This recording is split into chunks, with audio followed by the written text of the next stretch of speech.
اترك المستقبل حتى يأتي. أتى أمر الله فلا تستعجلوه. لا تستبق الأحداث. أتريد إجهاض الحمل قبل تمامه وقطف الثمرة قبل النضج؟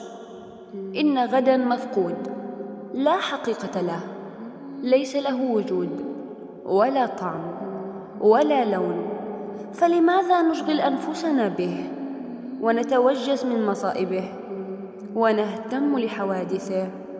نتوقع كوارثه ولا ندري هل يحال بيننا وبينه أو نلقاه، فإذا هو سرور وحبور. المهم أنه في عالم الغيب لم يصل إلى الأرض بعد.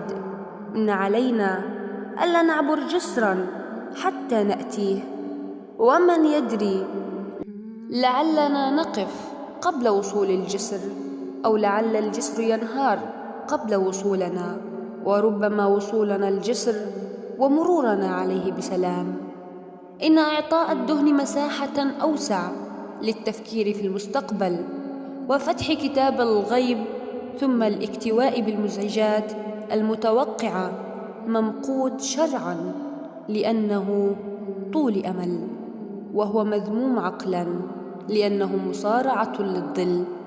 إن كثيرا من هذا العالم يتوقع في مستقبله الجوع العري والمرض والفقر والمصائب، وهذا كله من مقررات مدارس الشيطان.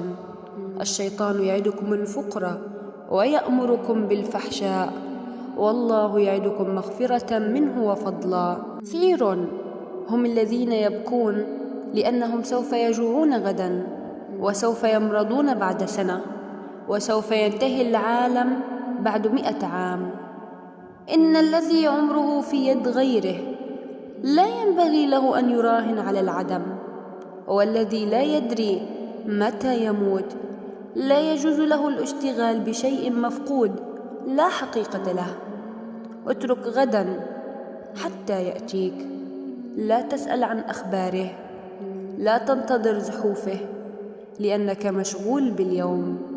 وإن تعجب فعجب، هؤلاء يقترضون الهم نقدا ليقضوه نسيئة في يوم لم تشرق شمسه ولم ير النور، فحذاري من طول الأمل.